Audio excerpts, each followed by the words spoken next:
የአርሴናል የቁርጥ ቀን ልጅ የሆነው ሳካ በቅርቡ እንደሚሞሸር ይጠበቃል። በወልቭሱ ጨዋታ አርሴናል 2-1 እንዲያሸንፍ ከፍተኛ ሚና የተወጣው ሳካ አንዳንዴ እድል ያስፈልጋል ብሏል። ቡድናችን እስከ መጨረሻው ደቂቃ የሚፋለም ነው ሲል ገልጾት ነበር። የጨዋታው ኮከብ ሆኖ የተመረጠው ሳካ በግል ህይወቱም ስኬታማ የሆነች ጉብል ያጋጠመችው ይመስላል።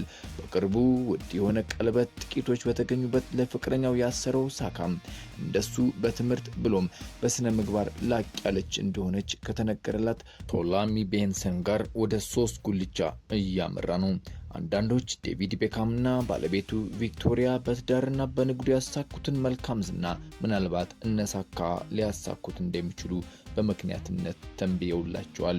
ሁለቱ ፍቅረኛሞች እርስ በርስ ማህበራዊ ገጻቸውን አይከተሉም። እሷ የሱን እሱ የሷን ፎሎ አያደርጉም።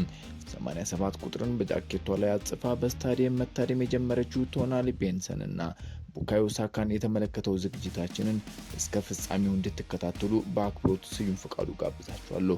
ሃፍታይም ስፖርትን ሰብስክራይብ፣ ላይክ እና ሼር በማድረግ ቤተሰብ እንድትሆኑም ጠይቃለሁ።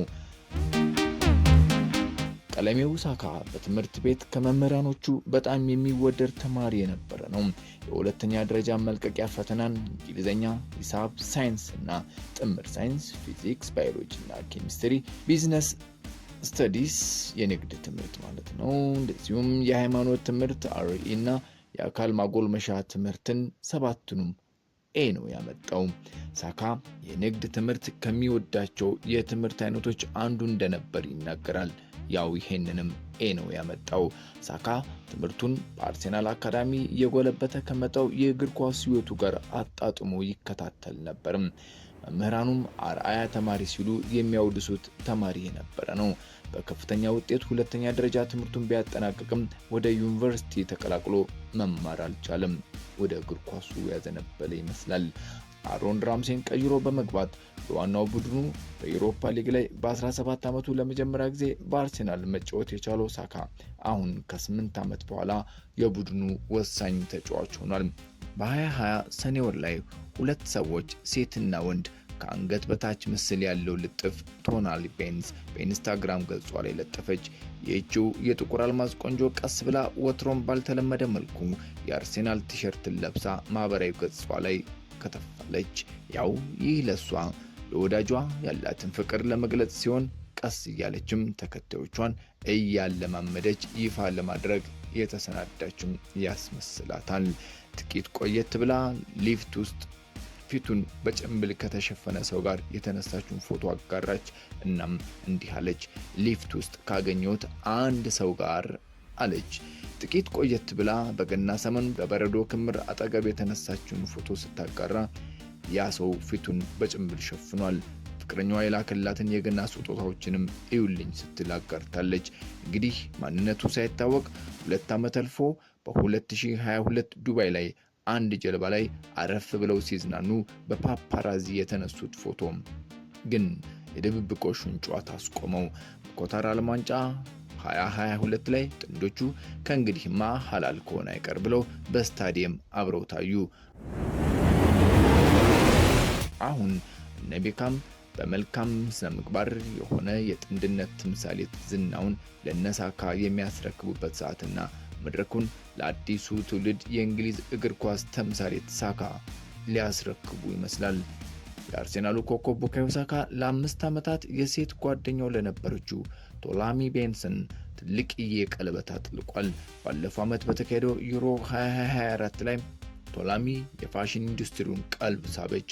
የፋሽን መጽሔት የሆነው ቮግ የፋሽን ንግስት ብሎ አሞካሽቷት ፊት ለፊት ላይ በመጽሔቱ አወጣት።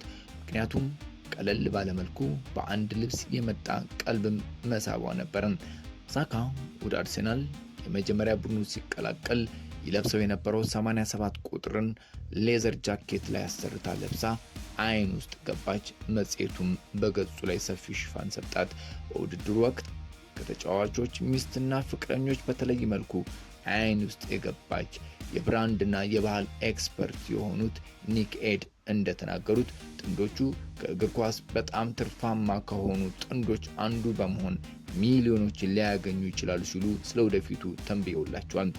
ቤካሞች አንድን ትውልድ ወስነው ነበር፣ መገለጫም ነበሩ።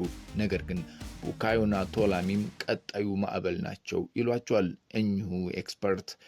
ስታይል፣ ደረጃና የኮከብነት ጥራት ጥንዶቹ አላቸው። በ2025 ላይ የተገኙ ለዴቪድ እና ቪክቶሪያ ምላሽ ናቸው።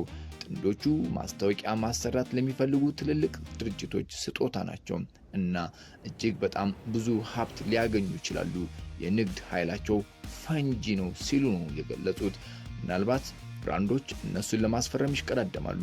በፋሽን፣ ሽቶ፣ የስፖርት አልባሳት፣ የጉዞ ጌጣጌጦች አቅማቸውን ሊያሳድጉባቸው ከሚችሉ ጥቂት ዘርፎች መካከል ይጠቀሳሉ። ለነ ሳካም ተለቅ ባለ ለንደን በሚገኝ ሆቴል ልዩ ምሽት አዘጋጅቶ እዚያው ጥያቄውን አቅርቧል። ሳካም በጣም ልዩ ነበረ እና ቶላሚም ሙሉ በሙሉ ተደስታለች ይላል ዘገባም። ጥንዶቹ ደስታቸውን በኢንስታግራም ገጻቸው ያጋሩ ሲሆን እሷ በፎቶዎች እሱ ግን 17/3/2025 ብቻ ብሎ ጽፏል። ቶላሚ የእንግሊዝ ብሔራዊ ቡድን ተጫዋቾች ሚስቶችና የሴት ጓደኛሞች ጋርም ቅርበት ያላት ትመስላለች። በኢንስታግራም ገጿ ላይ ከዳኒ ዳየር፣ ሜጋን ፒክፎርድ እና አኑሻክ ሳንቶስ ጋርም ፎቶግራፍ ተነስታለች። ቢሆንም ቶላሚ ትሁትና ብዙም ቅንጦት ነገርን የማትፈልግ ትመስላለች። ባለፈው መስከረም በለንደን ፋሽን ሳምንት ወቅት ባደረገችው ልብስ የተመለከቷት አንዳንዶች ጡቷን በቀዶ ጥገና አስተካክላለች ብለው ስሟን አንስተው ነበር። ይህ ግን ሐሰት ሲሆን በአቋሟ የተማረኩ ሰዎች የሰጡት አስተያየት ነበረ። ሰዎች የጡት ቀዶ ጥገና እንዳደረኩ ማለታቸው በጣም አሪፍ ነው ስትል በፌዝ መልኩ ኢንስታግራሟ ላይ ጽፋ ነበር። ሳካ በትምህርቱ ጥሩ ውጤት እያለው ብዙም ባይገፋበትም ተመጣጣኝ የሆነ ሰው ያገኘ ይመስላል። ቶላሚ ከናይጄሪያ የዘር ግንድ ካላቸው ወላጆቿ በለንደን የተወለደችው። በበርሚንግሃም ሲቲ ዩኒቨርሲቲ በህዝብ ግንኙነትና ሚዲያ የህዝብ ግንኙነት የባችለር ኦፍ አርትስ ዲግሪ በክብር ተመርቃለች። የተለያዩ ተቋማትም ላይም ሰርታለች። ባለፈው ግንቦት ዜኒዝ ለተባለ ተቋም ከፍተኛ የቅድ ስራ አስፈጻሚ ሆና አዲስ ስራም ጀምራለች። አሁን 24ኛ ዓመቷ ላይ ትገኛለች። ሁለቱም እኩያ እድሜ ላይ ነው የሚገኙት። 24 ከ300,000 በላይ ተከታዮች ባሉት ገጿ ላይ የተለያዩ ስራዎችን ታቀርብበታለች።